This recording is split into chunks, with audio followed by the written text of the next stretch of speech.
Well, hello everyone. I am Sam, and you are listening to Literacy, where in a bit this evening I will be reading some more of the Nightland. Um, but yeah, first, hello, hi, welcome in.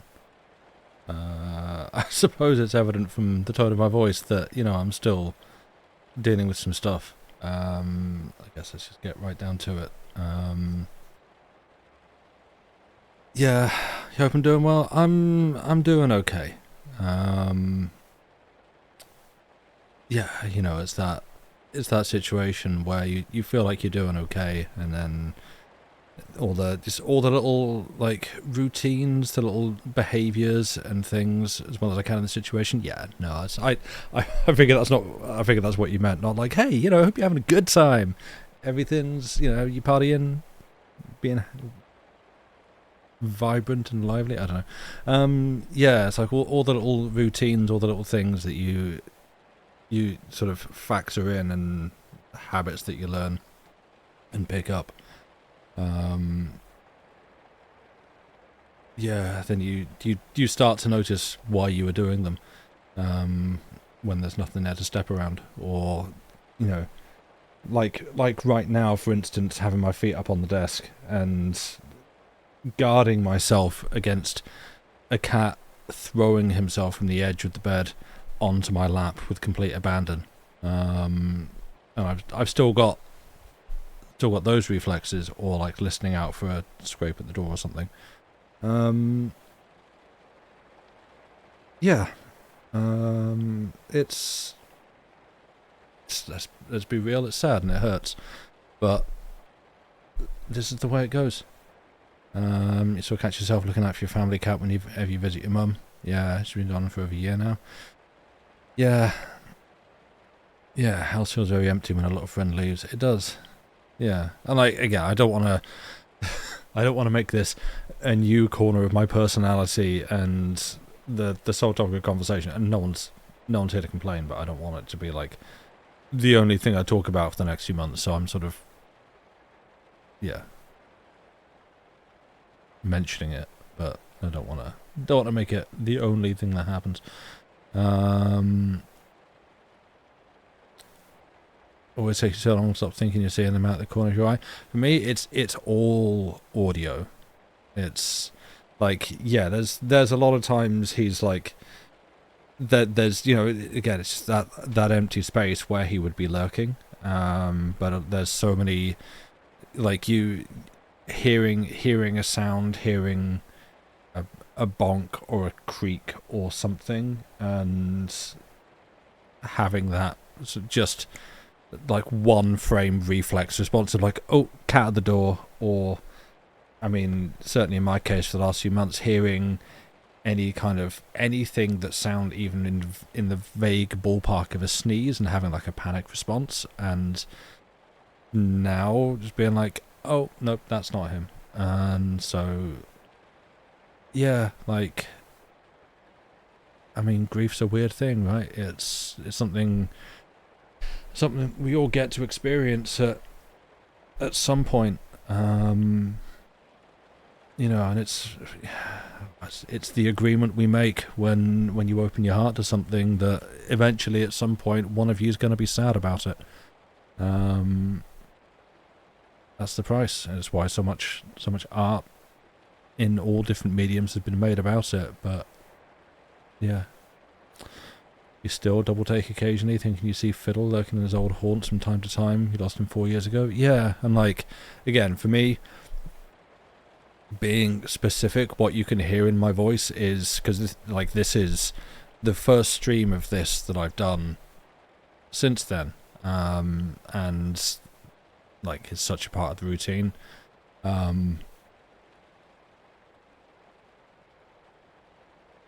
Actually, I'm going to stop there. Because, yeah, I don't think I can get through the next sentence.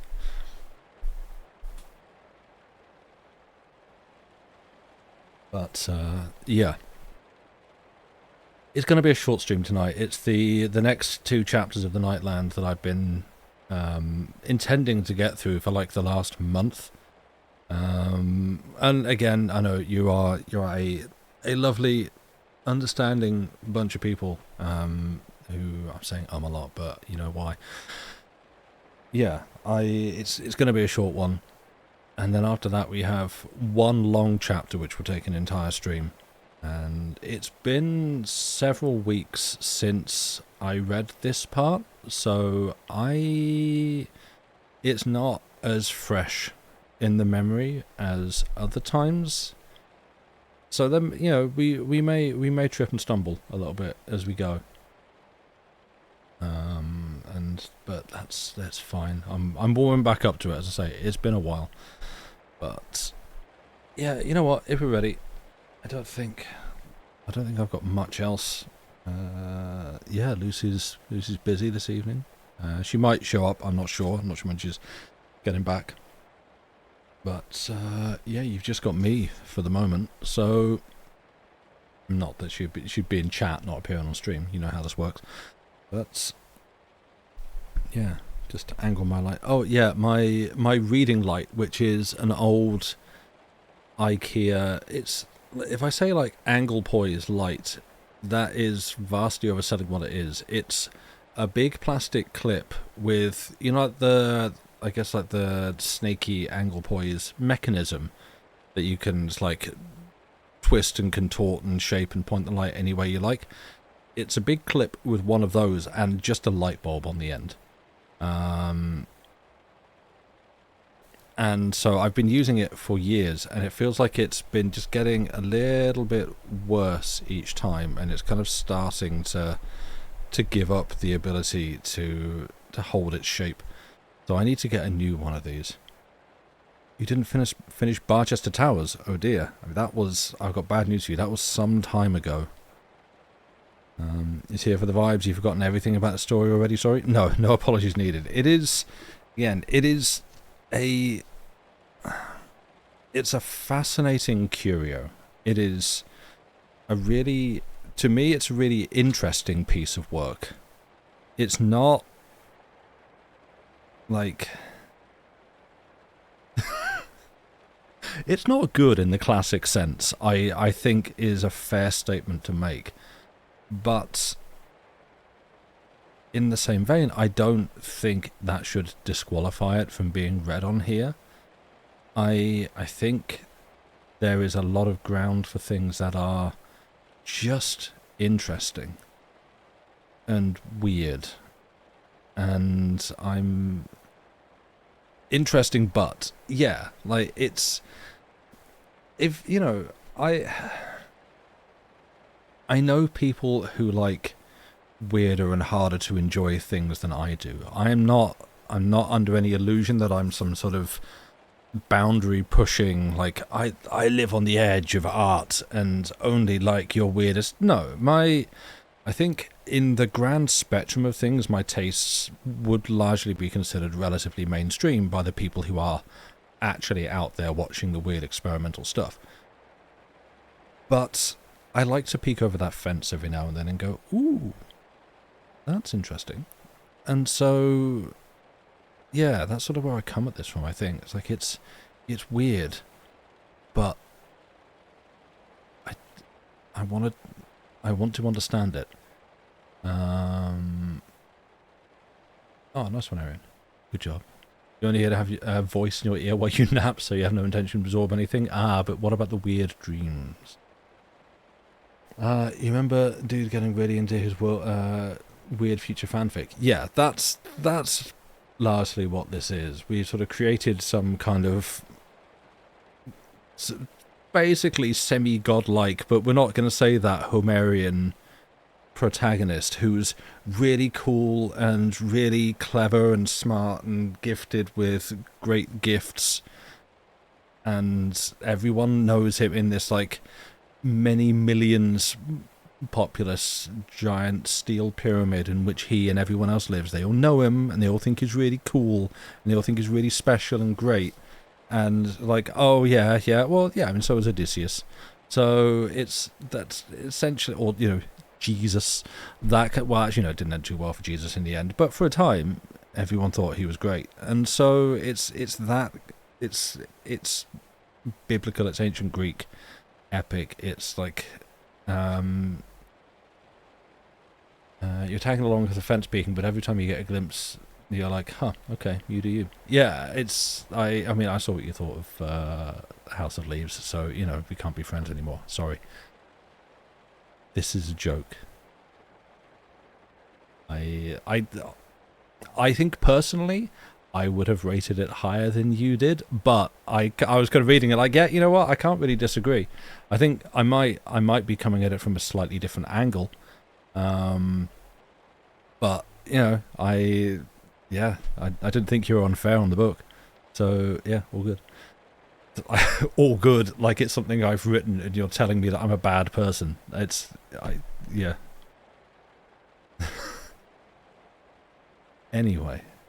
Yeah, I think this is an interesting book, and it's another one that I feel like could, I mean, depending on where it goes, I feel like it could be really interesting if some kind of modern TV or film producer got their hands on it and did an adaptation. I think there could potentially be a very interesting adaptation of this that just loses a lot of the cruft. Your ratings are always solely based on your own enjoyment. Yeah, and ultimately, I think what my response to that is, and again, this isn't a criticism in any way, but my response would be, I wish you were able to enjoy it more. I wish you had enjoyed it more. Not for my feelings, but because I want people to enjoy the things they're reading. Like, you don't want to get to the end of a really long tome of a book and go, well, it's a bit below average, really, wasn't it? Like, it's nice to read something you enjoy and really get into. And so I'm like, oh, okay. Yeah. But it's, as I say, it's not like a you criticism.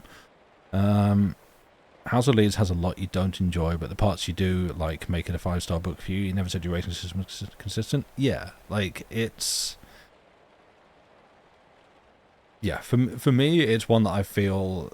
Yeah, like, I finish it and go, ooh, I enjoyed it. I enjoyed the vibes. I thought there were a lot of parts of it that were very clever and almost, like, frighteningly detailed in the work that had to go into creating this and putting it all together. That's very, very impressive to me.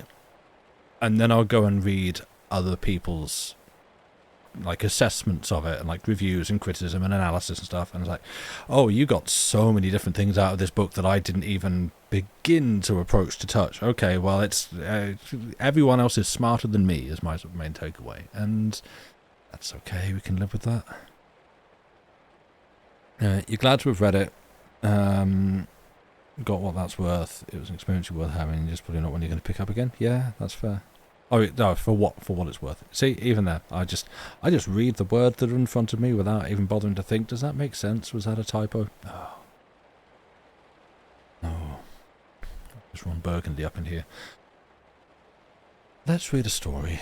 Let's read a couple of chapters from a book and see how we're doing. Where does my mic need to be? Sorry for creaks and noises.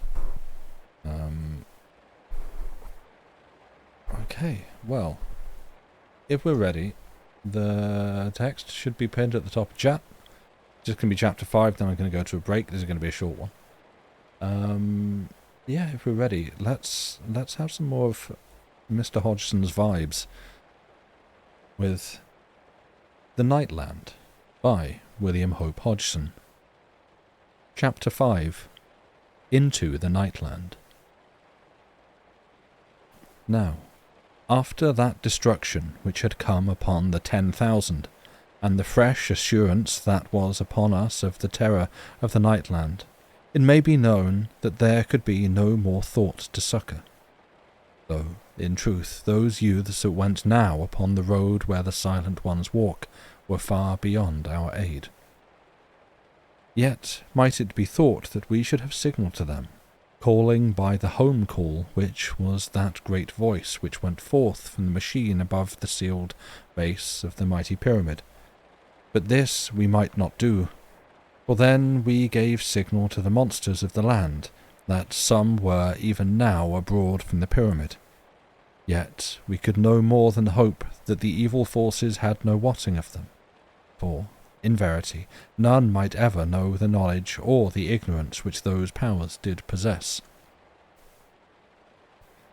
Yet it must be kept to the mind that we knew even then that there was an influence abroad in the land, strange and quiet, so that the instruments did not more than make record of it. And as I have surely set down ere now, we had belief that it did come from that house of silence, afar in the nightland, upon that low hill to the north of the great road. And many among the Monstruacans feared that it was directed upon the youths, but of this there could be no surety, and we could but wait and watch. Now, about this time those poor youths did draw nigh to that part of the road where the Silent Ones walk, where it turned more swiftly to the north, and they to be now at no mighty distance from that grim and horrid house. And presently we knew that the influence had a greater power in the land, and I had an assuredness that it came from the house, yet no certain proof was this. But I set out my feelings to the master Monstruacan, and he had trust in them and in my power, moreover, he also had belief within himself that some secret power came out from the House of Silence. And some talk there was at times that we send the home call into the night, to give warning to the youths of our knowledge and our fear, and to entreat them to make a safe endeavour to return swiftly. Yet was this an error, and refused by the master Monstruacan, for it was not meet that we put the souls of those youths in peril, until such time as we had certainty that they should be lost if we did not bestir ourselves. For, indeed, this home call was as a mighty voice, calling over the world, and did have so exceeding a noise, that it had immediately told all that land how that some were yet abroad from the great redoubt. And here will I set down how the home call had no use in those ages, but had been a call in the olden time, when yet the great flying ships went abroad over the world. And there passed now a day and a night, and in all that time there ceased not great multitudes to peer forth into the nightland at the youths, for it was known concerning the influence, and all felt that the youths did draw nigh very speedy to their fate. And much talk there was, and many things said, and much foolish speech, and kind intent, but no courage to go forth to make further attempt to rescue, which, in truth, calls not for great astonishment, as I have surely writ or oft thought. And in this place let me set down that the land was, as it might be said, waked and unquiet, and a sense of things passing in the night, and of horrid watchfulness. And there were, at this time and at that, low roars that went across the land. And if I have not told the same before this time, it must be set to count against me and my telling. For, indeed, I should have writ it down before this place. Yet is the difficulty of my task great, and all must bear with me, and entreat for me that I have courage, so that I may come at last to strength and wisdom to tell all that I did see. Now, in the space of this day and night, it was known that the youths had not slept, neither had they eaten, save once, as they who had the watch through the great spyglass did affirm. But they to hasten alway at a woeful speed towards the north, along the great dismal road, so that presently they must cease or slay themselves with their endeavour. And all this did give surety to our fears that they were under a spell from that horrid house afar in the land, and we had an assurance that this thing was. For presently there came a Monstruacan to the master Monstruacan to report that there had come sudden a mighty influence into the land, and in the same moment, as it might be, I spied through the great spyglass, and did see those youths break swiftly from the road where the Silent Ones walk, and begin to run very swift, that they might come quickly to the House of Silence. Then did the Master Monsterwacken hesitate not, but did send the home call across the world, aye, even to those poor doomed ones that hastened, unknowing, to the terror which did compel them. And immediately upon the sound the Master did send a message to the natural eye in set language, and made warning that they suffered themselves to be drawn to their destruction by a force that came from within the House of Silence. And he besought them to put forth the strength of their spirits, and do battle for their souls, and if they could in no wise compass a victory over that which drew them onwards, to slay themselves quickly ere they went into that house to the horror of utter destruction. And in all the pyramid was there a great silence, while the bellowing of the home call bred a quietness, because of that which it did portend. And it was swiftly known by the millions that the Master Monsterwacken did plead for the souls of the youths, that there went forth, unknowingly, a counterforce from the mighty pyramid, by reason of the prayers and soul-wishings of the countless millions. And the counterforce was plain to my inward hearing, and beat all the aether of the world into a surge of supplication, so that it stunned my spirit with the great power of it. And it seemed to me, as it were, that there was a vast spiritual noise in all the night, and I spied tremblingly through the great spyglass, and lo, the youths did cease from their swift running, and were come together in a crowd, and had a seeming to be confused, as might some who have waked suddenly from sleep, to find that they walked in their sleep, and had come to a strange place. Then came there a great roar from all the millions that spied from the embrasures. From nigh 500,000 embrasures they did look, and I count not the great view tables. And the shouting rose up like to the roaring of a mighty wind of triumph. Yet was it over early to sound for victory, for the counterforce which came from the intensity of so many wills blent to one intent was break, and the evil force which came forth out of the house did draw the youths again, so that they heeded not their salvation, but turned once again to their running.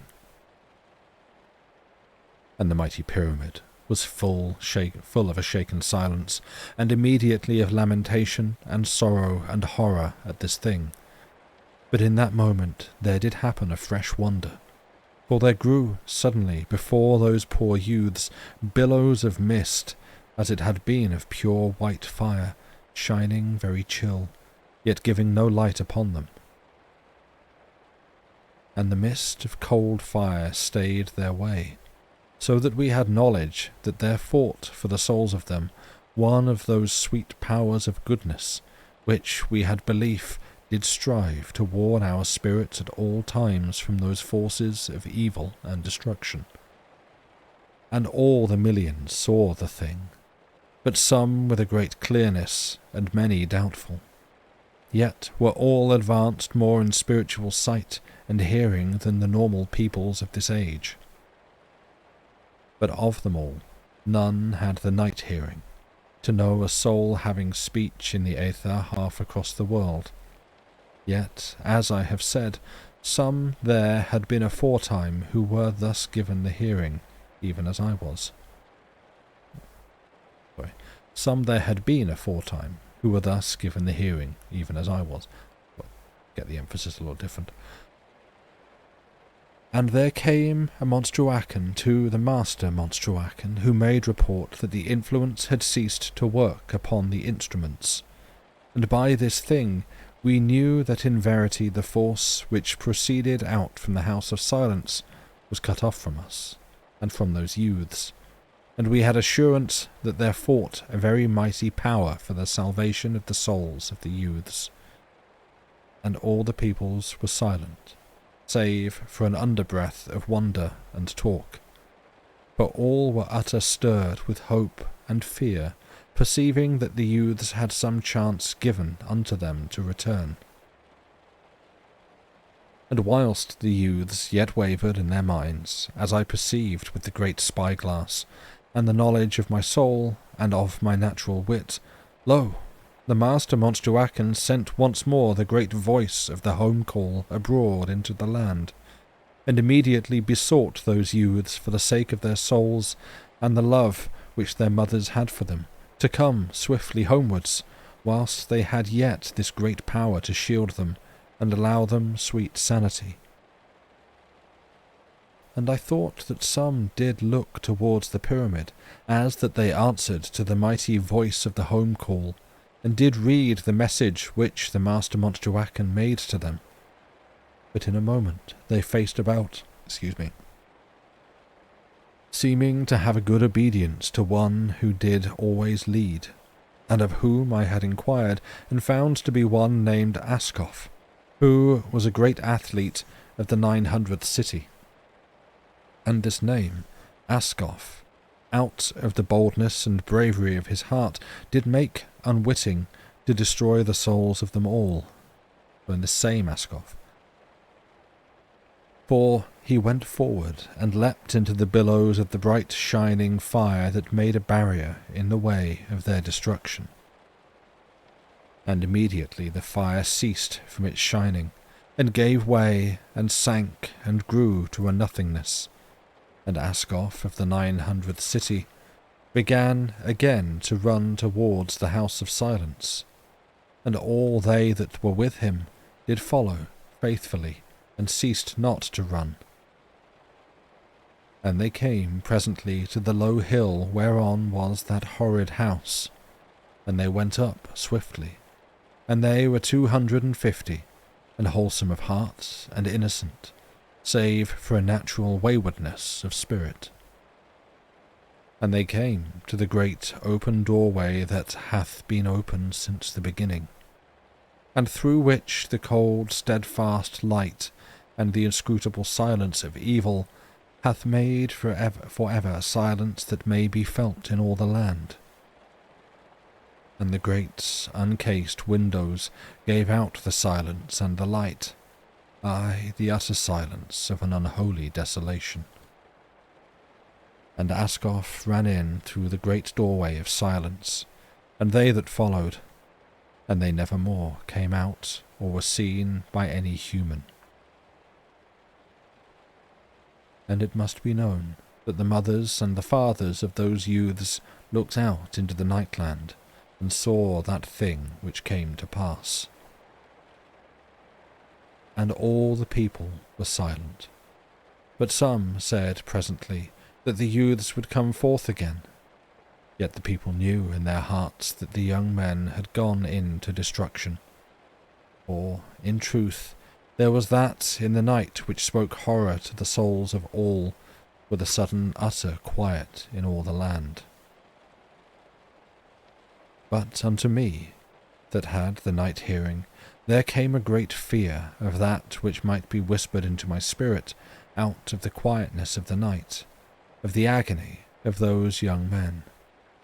Yet there came no sound to the hearing of the soul, neither then nor in all the years that were to come. For in verity had those youths passed into a silence of which the heart cannot think.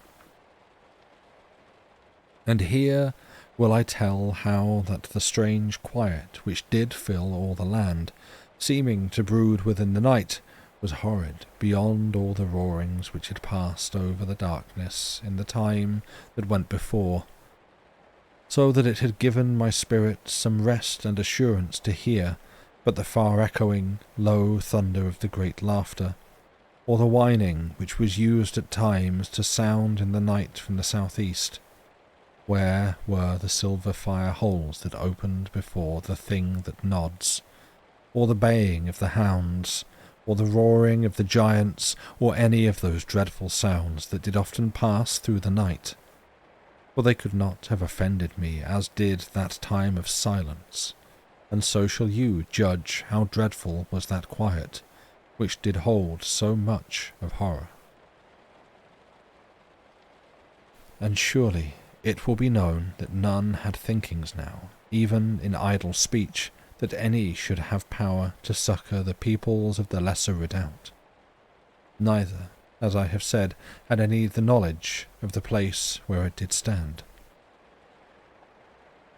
And so was it made plain that the peoples must suffer and come unhelped and alone to their end, which was a sad and dreadful thought to any.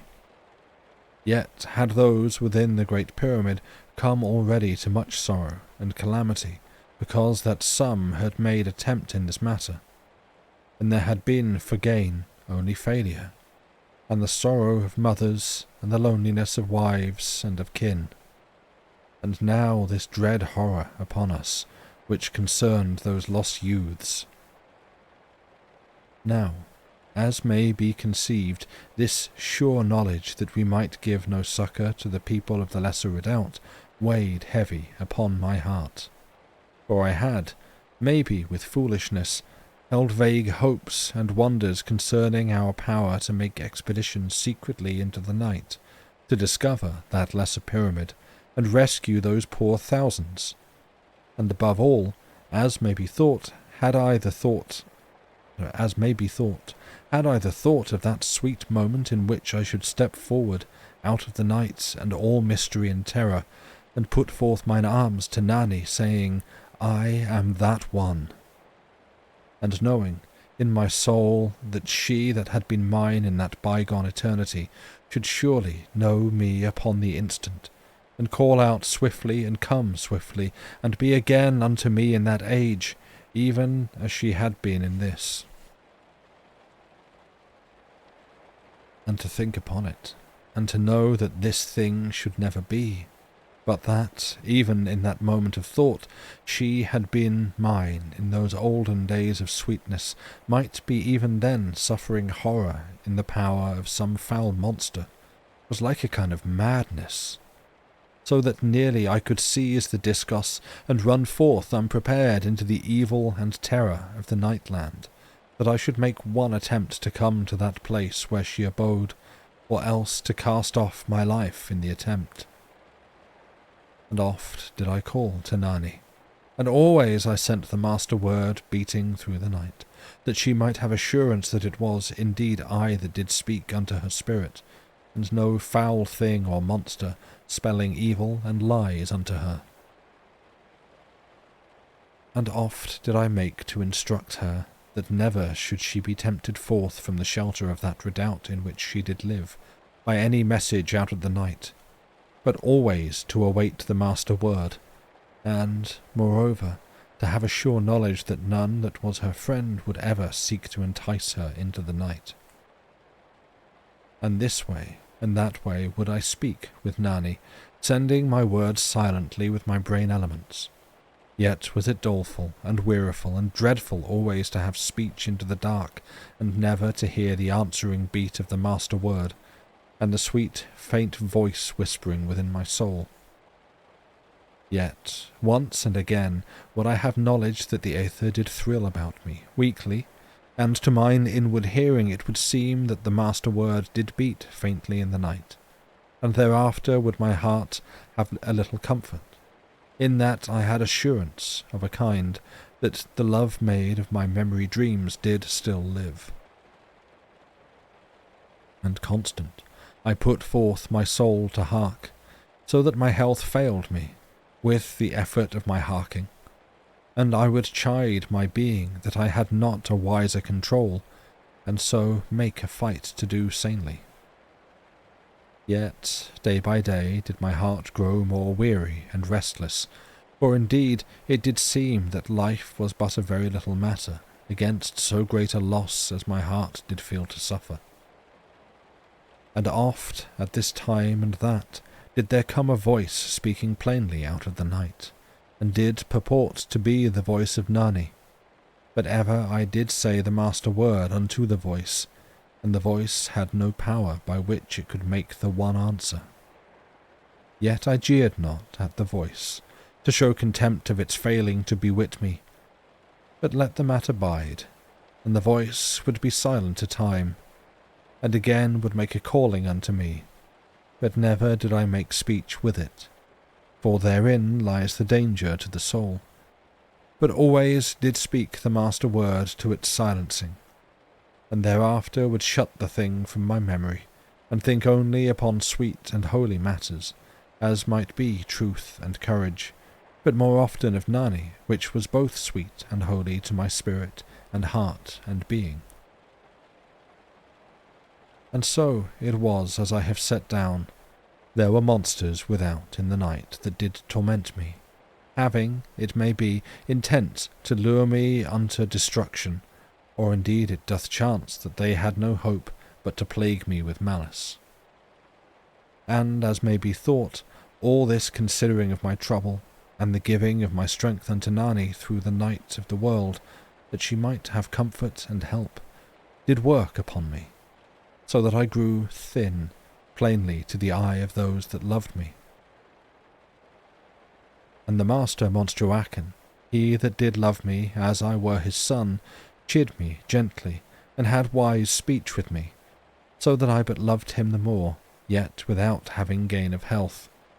For my heart destroyed me, as it doth if love be held back and made always to weep. And it may be thought strange that my mother and my father did not talk also with me, but I had neither mother nor father those many years, and this thing I should have set down early, so that none should waste thought pondering to no end, but the blame is to my telling. Now, concerning my love trouble, there did happen a certain thing which gave me to decide. For one night I waked from a sore, troubled sleep, and it did seem that Nani did call my name, mine olden love name, and in a voice of utter anguish and with beseeching. And I sat up in bed, and sent the master word into the night with my brain elements, and presently all about me there was the solemn beat of the master word answering, but weak and gone faint that scarce I might hear it.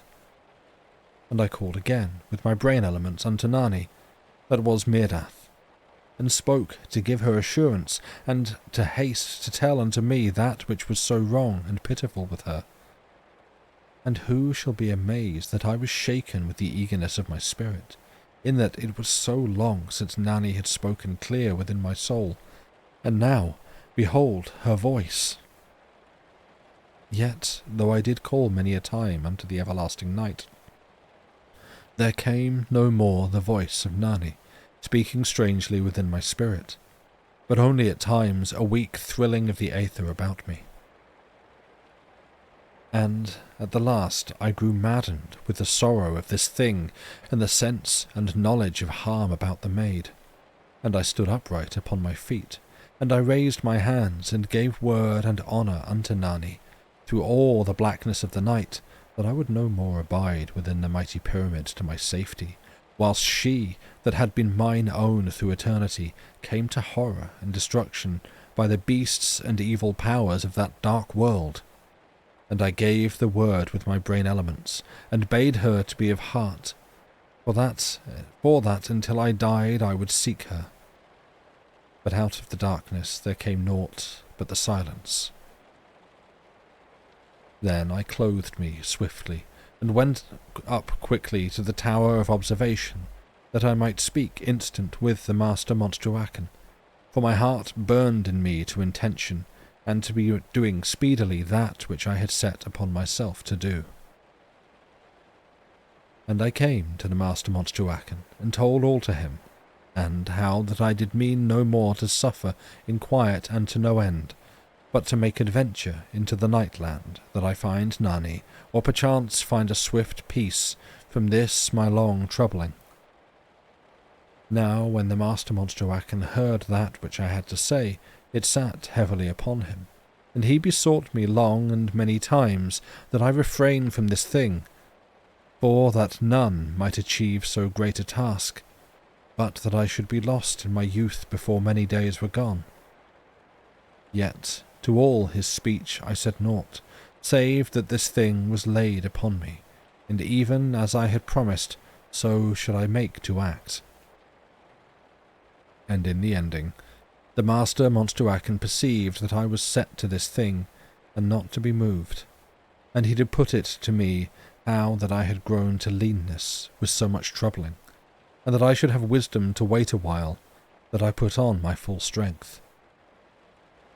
But even as I was, so would I go, and this I told to him gently, and showed how that the thing was meet and helpful to the safety of my soul, for that my strength was still in me.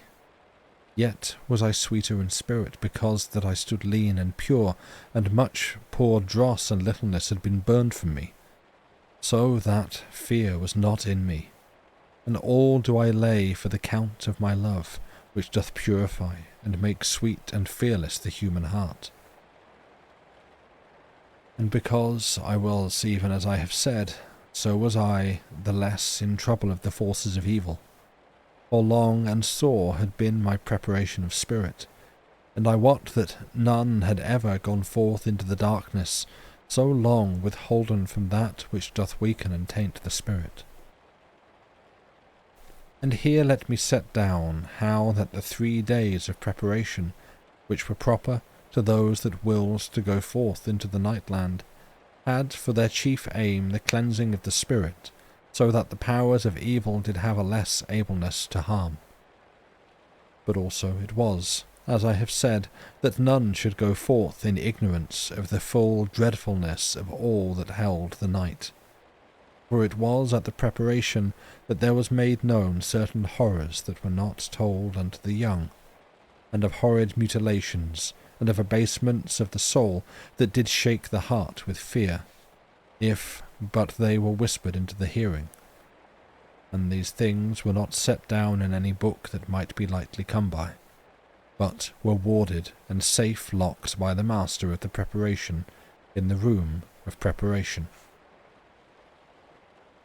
And indeed, when I did hear that which presently I was to hear, I had wonder in my heart that ever any went out into the nightland, or that ever the room of preparation should have other than students that meant not to go forth, but only to achieve some knowledge of that which hath been done, and mayhaps shall be once again. Yet, in verity, is this but the way of the human heart, and hath always been, and will be so in all the years for ever. For to adventure is the lust of youth, and to leave safety is the natural waywardness of the spirit. And who shall reprove or regret? For it were sorrowful that this spirit of man should cease. Yet must it not be thought that I do uphold fightings to the death or to mutilation between man and man, but rather do sorrow upon this thought. Now, when the morrow came, if thus I shall speak of that which was outwardly even as the night, though changing alway within the mighty pyramid, I went unto the room of preparation, and the door was closed upon me, and I underwent the full preparation, that I might have full power and aid to come to success through all the terror of the nightland. And 3 days and 3 nights did I abide within the room of preparation, and upon the 4th day was mine armour brought unto me, and the master of the preparation stood away from me, silent and with sorrow upon his face, but touching me not, neither coming anigh to aid me, nor having any speech with me, for none might crowd upon me, or cause me to answer. And presently was I clad in the grey armour, and below the armour a close-knit suit of special shaping and texture, to have the shape of the armour, and that I might not die by the cold of the nightland. And I placed upon me a scrip of food and drink, that might keep the life within me for a great time, by reason of its preparation. And this lay ready to me with the armour, and was stitched about me with the mark of honour, so that I knew loving women thus to speed me. And when all was done and made ready, I took up the discus, and bowed in silence to the master of the preparation, and he went towards the door, and opened it, and signalled that the people stand back, so that I might go forth untouched. And the people stood back, for many had crowded to the door of the room of preparation, so that I knew how that my story must be to the heart of all, in all the cities of the great redoubt. For to come unbidden anigh that door was against the lesser for to come unbidden anigh that door was against the lesser law, and that any erred in this matter betokened much. And I went through the door, and there was a mighty lane of people unto the great lift. And about the great lift, as I went downwards, did the countless millions stand, and all in a great silence, but having dear sympathy in their souls, yet loyal unto my safety, in that none in all the mighty pyramid did make speech unto me, or call out aught. And as I went downward through the miles, lo, all the aether of the world seemed to be surged with the silent prayers and speedings of those quiet multitudes. And I came at last unto the great gate, and behold, the dear Master Monstruacan did stand in full armour, and with the discos, to do me honour, with the full watch as I went forth. And I looked at him quietly, and he looked unto me, and I bent my head to show respect. And he made silent salute with the discos, and afterwards I went onwards towards the great gateway. And they made dim the lights in the great causeway, that there should no glare go forth into the land, when the gate was opened. And behold, they opened not the lesser gate within the greater for me, but did honour my journey, in that they swung wide the great gate itself, through which a monstrous army might pass. And there was an utter silence all about the gate, and in the hushed light, the 2,000 that made the full watch held up each the discos silently to make salute, and humbly I held up the discos reversed, and went forward into the dark. And that brings us to the end of the chapter, and where we're going to take a break. So yeah, go take a break. I'm going to move around a little bit, drink some water. If you're asleep, wake up, it's time for a break. And I'll see you back. Ugh. Okay, got caught with a yawn. I'll see you back here in about 5 minutes or so. Bye for now.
felt like a very quick 5 minutes. The intro to the stream felt like a really, like, for me, it's impossible for me to have a timer running somewhere without it also running away in the back of my mind, and that always provides me an interesting perspective on how I'm perceiving time at the moment. And yeah, the intro countdown took forever. Like, it felt much closer to like 10 minutes. I would sit and think, okay, we must be nearly done, and look, and it's still like 3 minutes to go. It was silly. This one was the opposite. It's just vanished. You know that thing where you're stretching your calf muscles, like, aha, now I attack, and it just ties itself in the most painful knot of your life. Oh yeah, I get that sometimes in my legs. I get it worse in my shoulder. Like I don't know the name of the muscle. In the shoulder between like in the muscle between your neck, like on the top of your shoulder. So the muscle like connects neck to shoulder. For some reason, I feel like I should. Someone's just going, oh yeah, Sam, it's this. Oh right, yeah, of course, that's what that is. Everyone knows that, and I'm just blanking on it. I get that on either side. If I like tilt my head, basically, if I bring my ear down to my shoulder, there is a good chance. The arm hanging muscles, as your mum and you call them. Yeah, it could be that. Yeah, I don't know the actual name for that muscle or the group or that area. But yeah, basically, if I bring my ear down to my shoulder for any reason, you know, you've got to have a hobby. Everyone's got to do something. There is an extremely good chance, and I've actually managed to do it twice without it happening now, 3 times even. I shouldn't keep pushing my luck. There's an extremely good chance I would just feel it just contract. It's like, now is my time. Now, time to strike. I've been waiting here patiently, round a corner with my shotgun, and bam, got you. And it just, you feel it like fully seize up, and it's very painful. You don't get that one stretching bit likes to knot itself up while you're sleeping. Oh, fun. Yeah. Yeah, I'm trying to think what angles will, because I do get that with my legs sometimes as well, and I'm trying to think I think it's, I don't know. There are definitely times where I can almost like feel it in advance, like, okay, my legs are in this position, like I've got like everything just kind of bent and concertinaed up, and if I try to exert any kind of like muscular force in opposition to this, I am going to not be able to walk for the next 20 minutes. That kind of thing. It's like, I'm in a bad position and I don't know how to get out of it. Yeah, I know the feeling. Cramps are fun. That's a lie.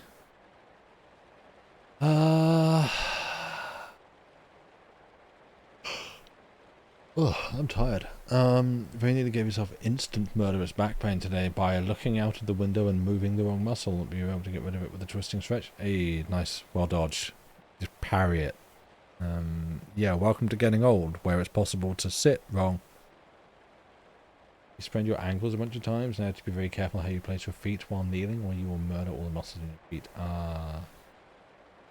I think I'm actually progressively doing something very bad to at least my left foot by my habit of sitting cross-legged on this chair, or on any chair. I refuse to sit in a normal doctor's advised healthy fashion. Oh, hey Lucy, welcome. I hope it's been a good evening. Yeah, I don't sit as I'm the word I'm avoiding using is normal, because I don't like describing things as normal or abnormal. We're not here to shame people for their habits. But let's be real. I don't sit in a healthy, normal human fashion on a chair. And yeah, by the way that I sit, sort of cross-legged and kind of sat on my feet, I think I've been noticing it's really comfy at first, and then it stops being comfy and I have to move. And yeah, I've been noticing like an increasing pain in my left foot when I do that, and it's just slowly getting worse over time when I stop. And maybe I should find a new way to sit. Maybe that's the lesson I should be learning.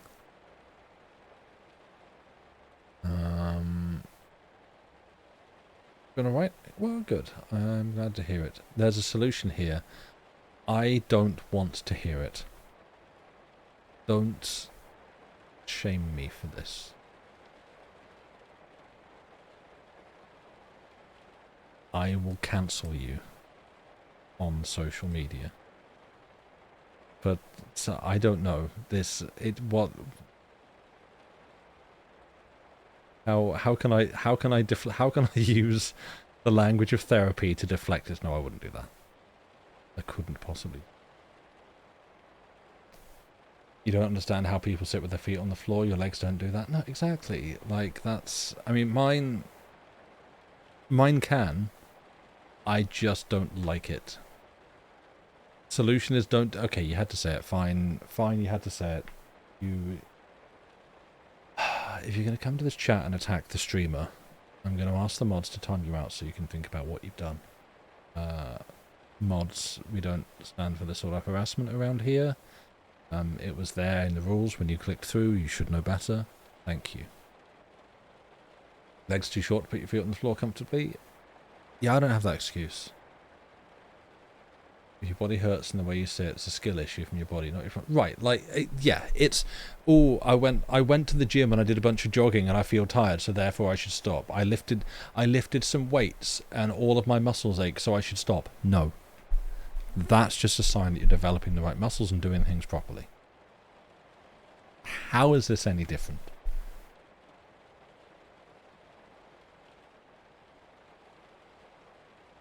I think I've proved my point. Your leg's too short, but also even in a short chair you don't care, it feels wrong. Yeah, that's like, again, I don't have the short legs excuse. I'm towering over ET. Does I sit on my feet? Yeah. Yeah. They're comfy for a little bit. What you can do about it? Got comfy feet.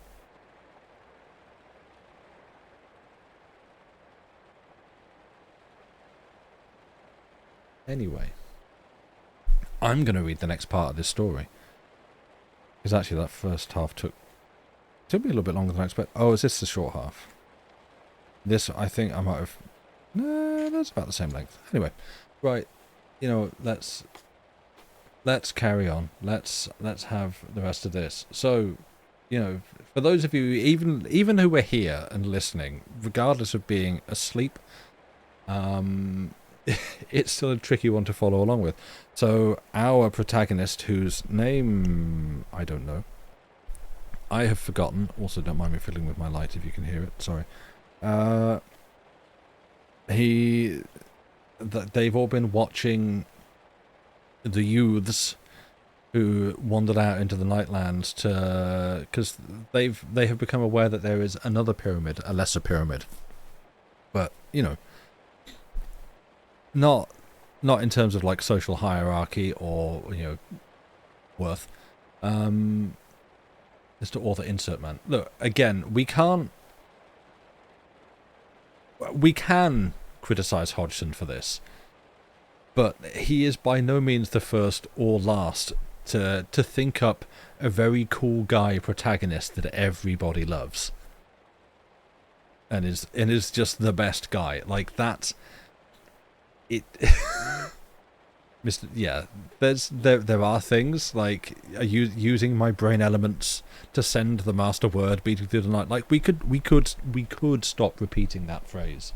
It would be, I would welcome some variation there, but in the grand tradition that goes back several tens of years to some of the first stories, thinking up a very cool guy to go on an adventure that everyone loves and will be, and like millions of people will come out and in honor be silent to see them off through the big gate and then welcome them back. There's a precedent there, I think, that it could be said to be in that vein rather than like I feel like there's a lot of criticism you could level at this story. That's fine. But that I think is like, that's just the trope. He's been on fictiontropes.com. You linked the IMDb for Love and Monsters on Discord. It's very similar to this story in some ways. Yeah, I saw you say that before the break. Like, this wasn't inspired by Love and Monsters. The other way around. Yeah, I will see what you said about that. Interesting. Or what the IMDb says about it. Cool. You don't judge. Everyone's entitled to their Mary Gary stews. Yeah, exactly.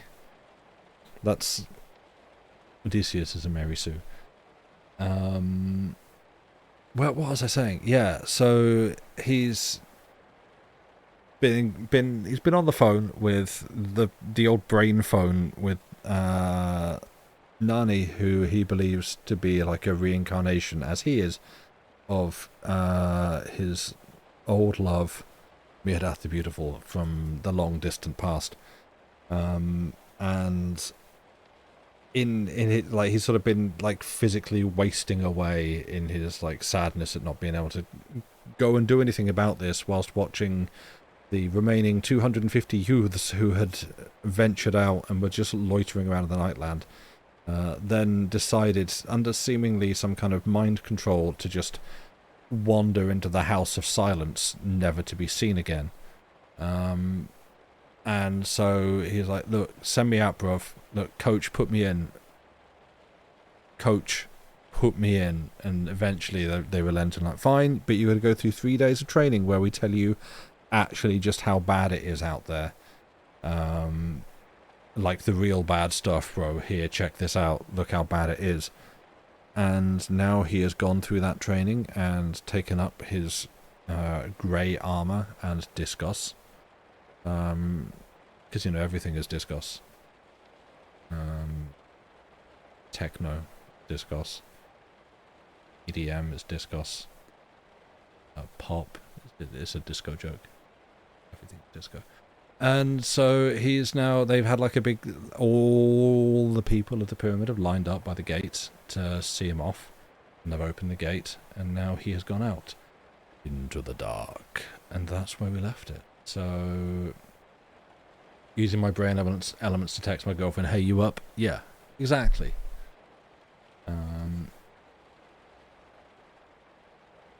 Dante, I went to Cool Dead Guy Island and everyone there loved me. Yeah. The biggest difference is that the protagonist in this is very much not the coolest guy ever in his bunker. Is he not? It seems like he is... He seems to think everyone loves him. Not just because he's got special brain powers and can talk to people in other places, but possibly that's gonna mark him out. You know, that's gonna get his name highlighted.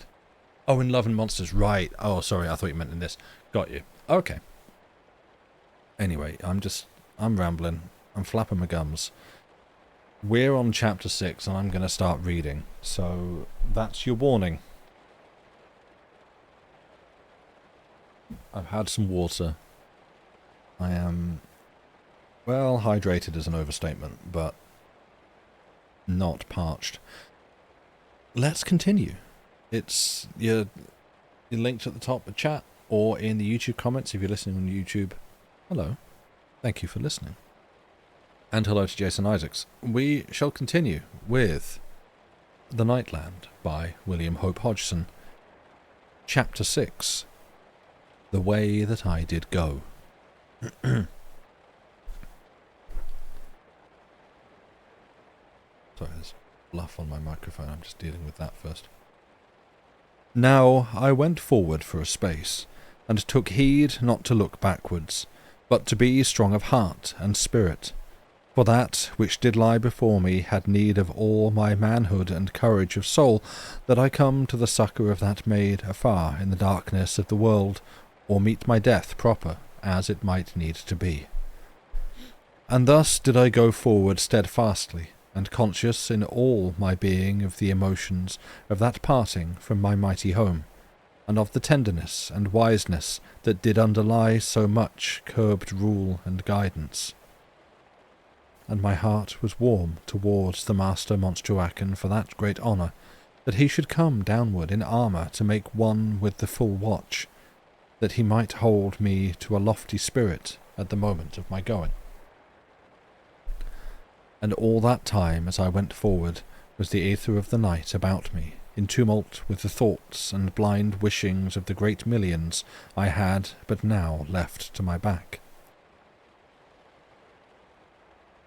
And presently, as I steadied somewhat upon my emotions, I was conscious of the exceeding coldness of the night air, and of the different taste of it upon my lungs and in the mouth. And it had, as it were, a wondrous keen sharping upon my palate, and did fill the lips more in the breathing, so that it may be supposed it had more body within it than that air which did fill the plateau of the 1000th city where was my home. For the air of every city was of difference, and the greater between one that was afar up and another nigh to the earth, as may be thought, so that many peoples did migrate unto that level which gave them best healthfulness, but under rule and with the guidance of quantities, and not all that were lacking for health. For some are ever contrary. And here let me set down that within the deeps of the fields there was air utter varied and wonderful, that might charm one here and likewise sorrow another that were happier elsewhere, so that all might have suiting, did they but wander, and have reason to companion them. And thus did I go forward, full of new thoughts and olden memories, and fresh breaking wonders, neither forgetting something of doubts and fears more than a little. And again was it most cunning strange to be out there in the nightland, though not yet afar, where often had my fancies and imaginings led me, yet until that time never had I touched foot in all that life upon the outward earth. And this must be a wondrous quaint-seeming thought to those of this present day.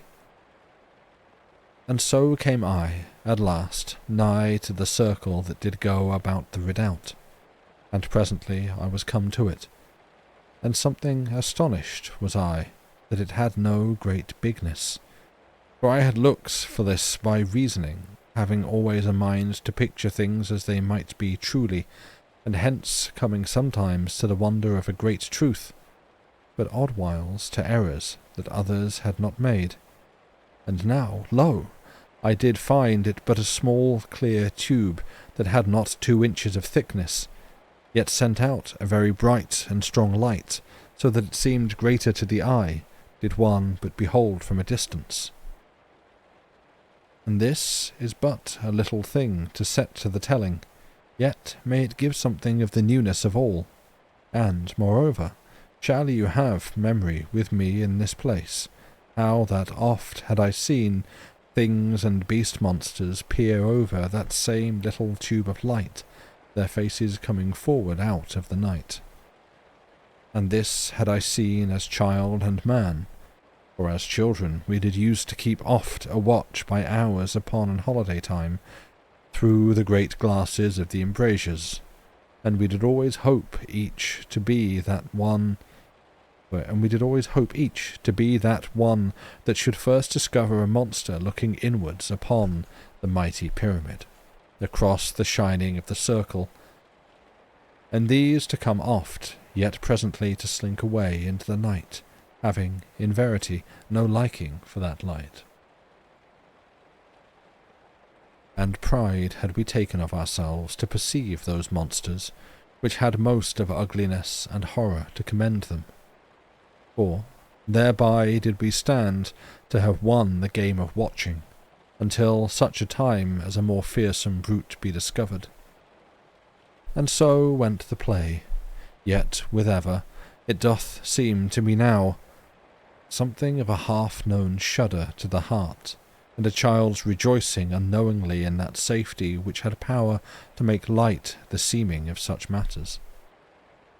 And this also, excuse me, it's getting comfy, and this also is but a small matter, yet doth it bear upon the inwardness of my feelings, for the memories of all my youth and of the many beasts that I had seen to peer across the light did come upwards in my mind in that moment, so that I did give back a little, unthinking of what I did, but having upon me the sudden imagining of that which might come out of the dark beyond.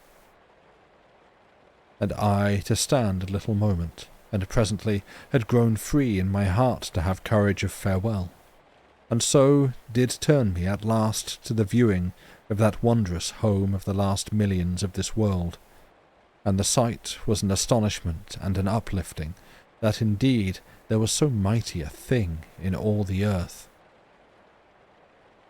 And well might be that there were monsters and forces gathered together about that hill of life, out of all the darkness of the world, for the thing was as a mighty mountain that went up measureless into the night, and spread out upon the earth to the right and to the left of me, so that it did seem to hold all the world with its might. And in the nearer slope were there 300,000 great embrasures, as well I did know, there being in all the four sides of the redoubt 1,200,000 embrasures, as was set out in the books of the schools, and upon the cover of atlas books, as they still quaintly be called, and and many another place, as might be supposed. And 1/2 mile upward was the lowest tier of those great window places, and above that countless other tiers, and a great light came out from them into the darkness, so that I looked up into the night many miles, and yet did see them in shining rows, and did make separate each embrasure from its fellow for a great way. But there grew yet more, above in the mighty distance, so that they were lost in the upward space of the night, and did seem to me presently but as a constant glimmering fire, that did shape a shining peak into the blackness of the heavens, dwindling into the utmost height, and thus was that everlasting monument. Then did it come to me that those little things, which I did see to cluster against the embrasures, were in truth the countless millions of the mighty redoubt, and this I could make out with some plainness in those lower embrasures, which were the more near to me than they above, for the peoples were set against the light within, yet were as small things like unto insects, in that distance, and within so huge a bulk. Yet I knew that they looked out upon me, and did watch through their spyglasses, and I sent my gaze upwards again along that great slope of grey metal, aye, upward again to where it strode glimmering into the blackness, and so, at last, to the little star that did crown that wonder of the world in the eternal night.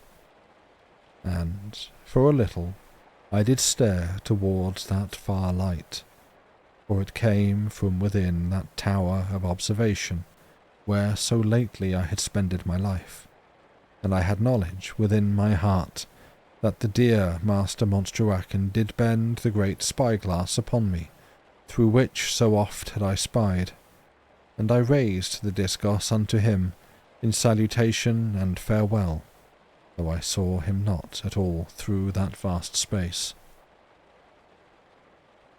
And my heart was very full, yet my soul but the stronger for it. And then, behold, I was aware of a murmur in the night coming to me, dim and from afar off, and I saw the little shapes of the peoples in the lower embrasures in constant movement, and I knew upon the instant that the multitudes did take that salute unto themselves, and cried out, and waved to me their farewells, or to come back, as may be. And indeed, I was but a lonesome person looking up at that great mountain of metal and life. And I knew that I had danger to realize my plight, and I stayed no more, but did raise the discourse, reversed as was but meet from one young man unto all the millions. And I looked swiftly upward through those 8 great miles of night unto that final light which did shine in the black heavens, so that my friend should know that I thought of him that was beyond my sight in that last moment. And it may be that the invisible millions that were far up in the night in the upper cities did take that also to be a meaning of farewell to themselves, for there came down out of the monstrous height a far, faint murmur of sound, as of a vague wind up in the night. Then did I lower the discus, and turn me about, and I breasted strangely against the air clog, and stepped forward across the circle into the lonesomeness of the nightland. And I looked no more behind, for that which was my home did weaken my heart somewhat to behold, so that I made determination that I look not again to my back for a great while. Yet about me, as I went, there was constant surging in the aether of the world, and it did tell unto me how that those, my people and kin, had continual mind of me, both in prayer and wishings, and in a perpetual watching. And the same gave to me a feeling as of being something companied. Yet, in a time, it came to me that this disturbance of the aether should tell to some evil force how that I was there abroad in the land. But how to stop this thing? Who should have power? For, of truth, had I been among them to make a full explaining of the danger, they had been yet powerless to cease. For but to have such great multitudes a-think upon one matter was to set a disturbance about, as should be most clear to all. Now, at the beginning I did walk outwards into the nightland somewhat blindly, and without sure direction, being intent only to put a good space to my back, but that I might cure somewhat the ache which did weaken my heart at the first. But in a while I ceased somewhat from my over-swiftness, and did put thought to my going, and I came quickly to reason that I should try a new way through the land, for it might be that there was an over-watchfulness in that part which had been trod by the youths. And I began therewith to set this thought to the practice, and went not direct towards the north, but to the north and west, and so, in the end, to mean to circle around to the back of the northwest watcher, and thence to the north of the plain of blue fire, and afterwards, as might be, have a true and straight way to the north, and by this planning come a long way clear of that house of silence which did put more fear upon me than all else that was horrid in the land. Yet, as all will see, this made to me a greater journey, though, in verity, it were better to go slowly and win a success than to make a greater haste towards destruction, which was, indeed, surely to be mine end, did I not go warily. Now it may be thought upon with wonder that I did go so assuredly to the north, but I went this wise, part by an inward knowing, and part come upon by much latter studying within the pyramid of olden books, and by reasoning upon all things that I did observe, that had seemings of verity in them. And because of this constant searching upon one matter, I had come, but a while back, upon a little book of metal, very strange and ancient, that had lain forgot in a hid place in the great library through 100,000 years, maybe, or less or more, for all that I had knowledge. And much was writ in the book. Much that was writ in the book was common knowledge, and set mostly to the count of fairy tales and such like, even as we of this our age take not over surely any belief in myths of olden times. Yet had I always much liking for such matters, perceiving behind that outer shell which did win always so much unbelief, the kernel of ancient truths and happenings. And thus was it concerning this little book which I had made discovery of, for it told, again, that which oft I had heard, even as we in this age read of the deluge, how that once, in a time monstrous far back from that, but utter future to this age of ours, the world did break upwards in a vast earth-quaking, that did rend the world for 1,000 miles. And there came a mighty chasm, so deep that none might see the bottom thereof, and there rushed therein an ocean, and the earth did burst afresh with a sound that did shake all the cities of the world, and a great mist lay upon the earth for many days, and there was a mighty rain. And, indeed, this was just so set in certain histories of the ancient... histories of the ancient world. Also, there was made reference to it within some olden records, yet nowise to be taken with a serious mind, to the seeming of the peoples of the mighty pyramid, but only as a quaint study for the students, and to be set out in little tales that did entertain the nurseries, or, as it might be, wise men and the general. Yet there was this about that small and peculiar book, that it did speak of many of these things, as it were that it did quote from the pens of those that did have actual witness, and set all out with a strange gravity, that did cause one to consider it as meant to be indeed the tellings of truth, and to seem this wise to have great difference from all that I had read before concerning those matters. And there was, further, a part in the ending of the book that did seem to be writ of a time that came afterwards, maybe 100,000 and maybe 1,000,000 years, but who shall say? And therein it did tell of a huge and mighty valley that did come out of the west, towards the southeast, and made turning thence northward, and was 1,000 miles both ways, and the sides thereof were 100 miles deep, and the sun did stand in the western end, and made a red gloom for 1,000 miles, and in the bottom there were great seas, and beasts strange and awesome, and very plentiful. Now this, as may be seen, was as the talk of romance. Yet did I turn my wits to their natural end, and made thus plain of it.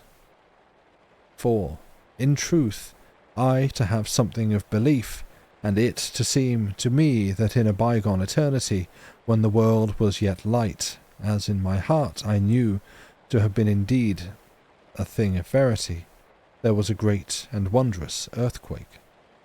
And the earthquake did burst the world up, along a certain great curve where it had weakness, and there fell into the yawning furnace of the world one of the great oceans, and immediately made of itself steam, and so brake upwards again, and tore the earth mightily in its swift uprising. And thereafter there was a mist and confusion and rain upon the world, and, indeed, all very seemly put, not to be taken as a light tale. Then, in that ending of the book, there was one that did write, having lived in a vast later age, when the sun had come anigh to his dying, and the upward earth was grown quiet and cold, and not good to live upon. And in that time the mighty chasm had been calmed by the weight of an eternity, so that it was now a most deep and wondrous valley, that did hold seas and great hills and mountains, and in it were great forests of kinds, and lands that were good and healthful, and places given over to fire and to steamings and sulphur clouds, so that they held poisons that had ill for man. And great beasts were there down in that far depth, that none might see ever, save by a strong spyglass.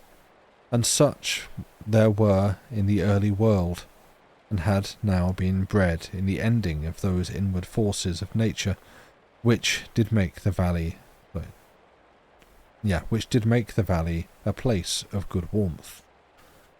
So that there was, as it were, once more the primal world born to give new birth unto such olden monsters, and to others new and peculiar to that age and circumstance. And all this, indeed, did the book give also, but constrained and difficult to take clearly to the heart, and not like to the wise plain speech of the early tellings, so that I must even set it out here in mine own speech. And it did seem to me, by my reading, that man had come at once time to a great softness of heart and spirit through many ages of over-ease, but that the world did come to coldness and unfriendliness by reason of the sun's slow ceasing. And there was, presently, in naturalness, a race upon the earth that were hardy, and made to fight for their lives, and did perceive that the mighty valley that cut the world in twain was a place of warmth and life, and so did make to adventure their bodies down that wondrous height, and were many ages coming safe to the bottom, but did find safe places in the downward way, where they built them houses, and made to live, and begot them children. And these grew up to that life of constant and great climbings, and of hard workings upon the road, which was the one intent of that people, so that the book did speak of them always as the road makers. And thus did they make downwards through the long years and the ages, and many generations did live and die, and saw not the reaching of the road down into the great vale that lay so monstrous deep in the world. But in the end they did come there with the road, and they were very hardy, and they did fight with the monsters and slay many, and they built them many cities through great years in the mighty valley, and did make the road from city unto city along the great valley, even unto the bight of the valley. And they found here a constant darkness and shadow, for that the sun could not make a shining around that great corner. Yet even here they ceased not to make the road, but took it around, and a mighty way unto the north, passing it among strange fires and pits that burned from out of the earth. But there was presently such a power and horror of monsters and evil things in that valley of shadow, that the road makers were made to go backwards into the red light which did fill the westward valley, and came from that low sun. And they went back unto their cities, and lived there mayhaps 100,000 years, and grew wise and cunning in all matters. And their wise people did make dealings, and had experiment with those forces which are distasteful and harmful unto life. But they did this in ignorance, for all that they had much wisdom, thinking only to experiment, that they come to greater knowings. But they did open a way for those forces, and much harm and pity did come thereby, and then had all people to have regret, yet too late. Now, presently, when 100,000 years had gone, or it may be a greater space, there came slowly the utter twilight of the world, as the sun to die the more, so that presently it gave but an utter gloomy light. And there grew upon many of the peoples of the cities of the valley a strangeness and a wildness, so that strange things were done that had been shameful to all in the light. And there were wanderings and consortings with strange outward beings, and presently many cities were attacked by monsters that did come from the west, and there was a pandemonium. Then was an age of sorrows and fightings, and hardenings of the spirit and of the heart, for all that were of good fibre, and this did breed a determined generation. I'll do the previous bit because I got the emphasis wrong. There was an age of sorrows and fightings, and hardenings of the spirit and of the heart, for all that were of good fibre.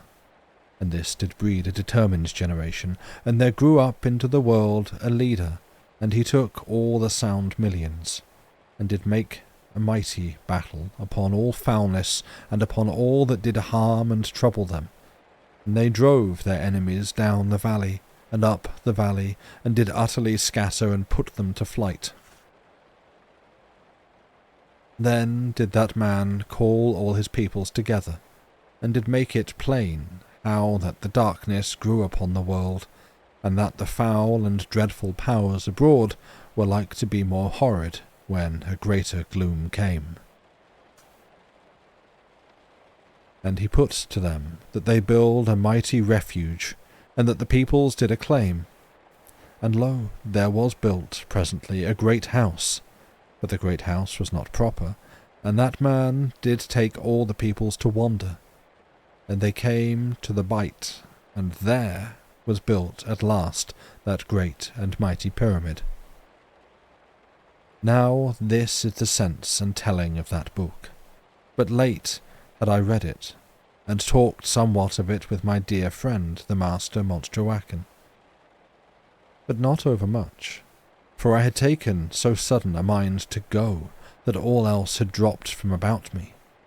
Yet to us it did seem clear that there was no life in all the invisible upper world, and that surely the great road whereon the silent ones did walk must be that same road which the hardy peoples of that age did take. And it did seem wise to the Master Montjoachim, and unto me, that if any should find the lesser redoubt, they must surely do so somewhere within the mighty valley. But whether the road that led into the west, where was the place of the abhumans, should bring me to it, I had no knowing, nor whether it might lie on the northward way, and I, maybe, to wander 1,000 miles wrong, if, in truth, I were not into some dreadful trouble before. And, indeed, no reason of value was there to give me hope that the lesser pyramid lay either to the west, or where the road went northward beyond the House of Silence. Yet I did so feel it to be somewhere to the north, that I had made a determination to search that way for a great distance, the first. And if I could not come upon aught, then I should have sober thought that it did lie westward. But in the valley, some ways, I had a feeling of assurance that it must be, for it was plain that the telling of the book was sound in its bottom sense, as might be seen. For how should any live in the utter bleak and deadly chill of the silent upper world that lay 100 miles up in the night, hid and lost for ever?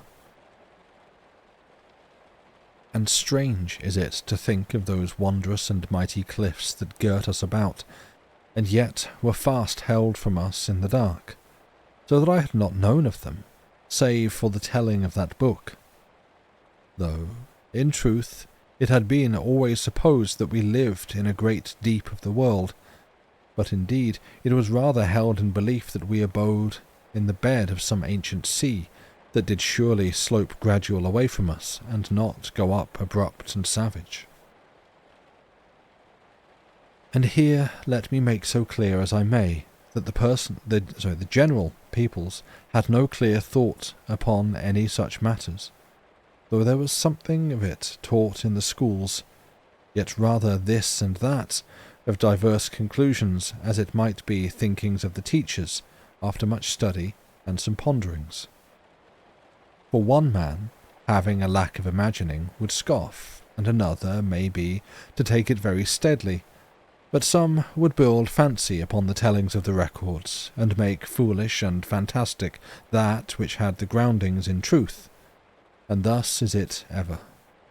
But to the most peoples of the pyramid there was no deep conviction nor thought of any great hid world afar in the darkness.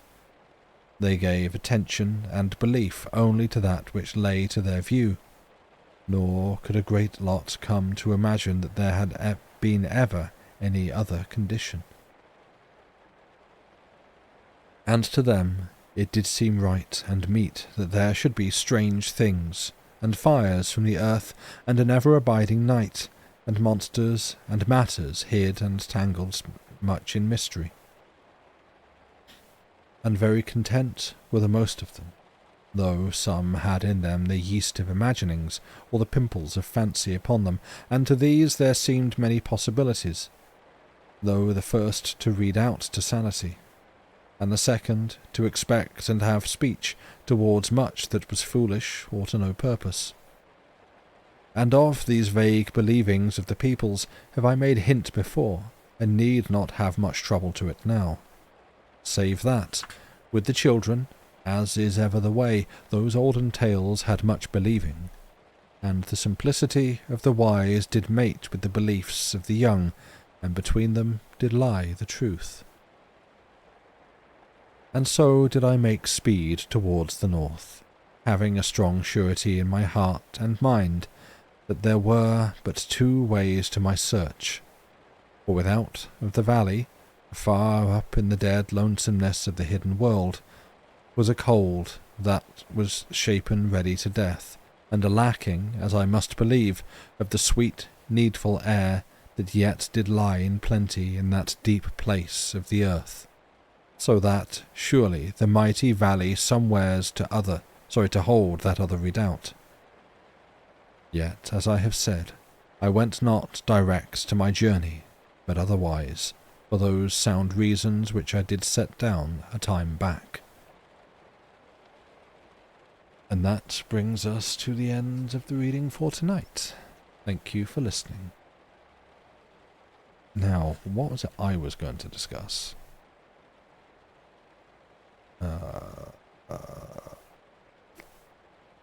Well, if nothing else, there are a few different points, and I see stuff popped up in chat. I like how he makes a note, like, when he's leaving, the first person to see him off is the Master Monstruaken, who, like, came down personally, decked out in his armor with his weapon, his discos, so like, hey, I'm going to salute you off, buddy. And he walks out of the pyramid, like, everyone's seen him off, and then he looks back and looks up at the top of this pyramid and sees, like, a glint, and is like, that's him, that's my buddy, that's my big guy, he's up there, he's looking out for me. This pyramid that is housing several, like, millions of people, and is, I believe, meant to be, like, some number of miles high or something. I don't know. I can't remember exactly what he says as to how tall it is. But it's... yeah, he's fast. He got up there quick, if that's to be the case. And, like, you know what? Maybe you have incredible infrastructure. Maybe that was built into this. I don't know. Also, there was a little bit of a, like, soft times make soft men, hard times make hard men kind of attitude there when talking about like the people that went and became soft or whatever and then were killed and eaten by the monsters in the world. But then I feel like that might also be a little bit reflective of Hodgson himself, who one of the few little, like, bits of information I know about the guy is that in his, like, earlier Shades of Sodom and Gomorrah, yeah, I guess so. In his earlier days, he didn't live to be very old, but certainly when he was younger, he was basically a very kind of small, slender, slight guy, and got bullied a lot. And so his response to this was, I'm gonna get big. He, like, developed some kind of exercise and weightlifting routine and, like, became sort of a sort of health and fitness teacher, I think, and made this his life such that no one would bully him again. And you know, from someone with that background, you can see how that kind of attitude of like, hey, the world can be rough, and you need to be ready to punch it square in the face when it comes at you. Um, I can see how we reached that conclusion. Yeah. What else? There's a lot of tangents. This book, it like, in terms of actual things that are happening presently to the protagonist. I'm waiting for the point at which, like, events really start occurring, because it's almost a little bit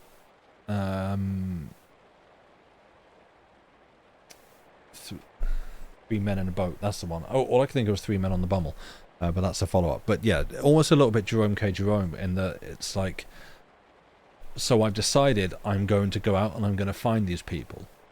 By the way, would you like to know a little bit more about the world that exists out there? Because actually, I remember this book that I read, and it told me all of this information about the world that's out there, and here it is. And after like several pages of this info dump, it's, there we go. That's the world that I've now gone out into. The end of the chapter. Oh, cool. Okay. And again, I don't want to like make too many of these tangents feel like I am. As said at the start, it is an interesting book. 3/4 in, and we're just now getting to Rivendell. Yeah, kind of, yes. Although we are, how far are we? What does this take us to? That's page 126, and the book is 500 odd. 500 and change. So, we're a little past a fifth of the way through. But yeah, it's a little bit of that, like, where you started to enjoy the weird storytelling a bit more. This is what I expected. Like, it's what I've been finding with any number of things now that I've been like reading these different stories from this bygone era, and I don't know if it goes for anyone else, and if Luce is still around, could probably attest as well, that like, and this, it's not unique to any part of this, but different authors and different books, you need to like, it can take time to kind of tune your brain in to exactly what they're saying and how they're saying it, and sometimes that can be a real barrier and an impediment, and other times it just like snaps into focus quickly, and you're like, great, I can get on with this. This is borderline impenetrable, is how I've described it when pitching it to other people. It has a kind of annoying charm. It has this weirdly limited vocabulary. It is almost like, well, not almost it is off-puttingly repetitive, but not to the point of stopping me from reading it. But there are so many, with this limited vocabulary, so many repeated phrases and expressions. There are infuriatingly weird ways of writing things. I glanced up and saw, what was it he said? Drinking game, take a drink every time he says did verb instead of verbed. Yeah, there's ways of writing like that are, you can hear it trip me up in sentences where I would need to go back and start rereading it to find examples. You do kind of hate Mrs. P for pointing out that the did verb thing, because now you can't hear it. Yeah, there are so many little quirks in the writing like that like they trip me up when I've got it written in front of me on the page, and I can only imagine it is even more so. Even just simple homophones like meat, meet, is used in a way that isn't the way we use it today, and obviously that sounds like meat, meat, the thing that you might eat. And I'm not expecting people to go, why is he talking about food? But it's just, there's all sorts of little little quirks, little inflections, little choices that are made to like build the character of this work that I have to imagine are deeply confusing to hear. Yeah, the did is pretty weird. Yeah, there was a lot of that. And again, just to keep repeating myself in as is the fashion of the time,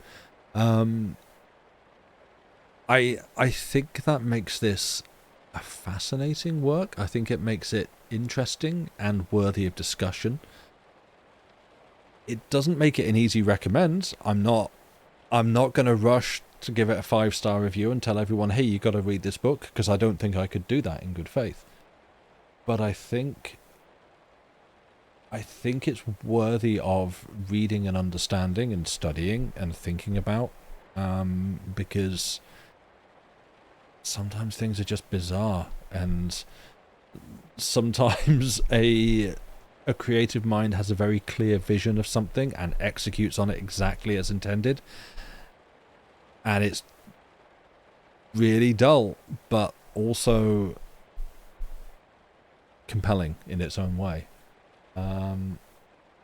It's a good but annoying way to remind us that it's not set in our time. Yeah, and yeah. I feel like I'm probably ending every stream of this with this same discussion of, to cut it short, I understand it's probably really boring to hear. I'm sorry. I do intend to keep reading this. It is basically the truncated version of all that I'm saying. But yeah, I want to see where it goes. Not because I think it's going to suddenly change into something else, but I want to understand it more. You've got Tetris to play. Fair. That's fair. But yeah, all that said, that brings us to the end of the stream.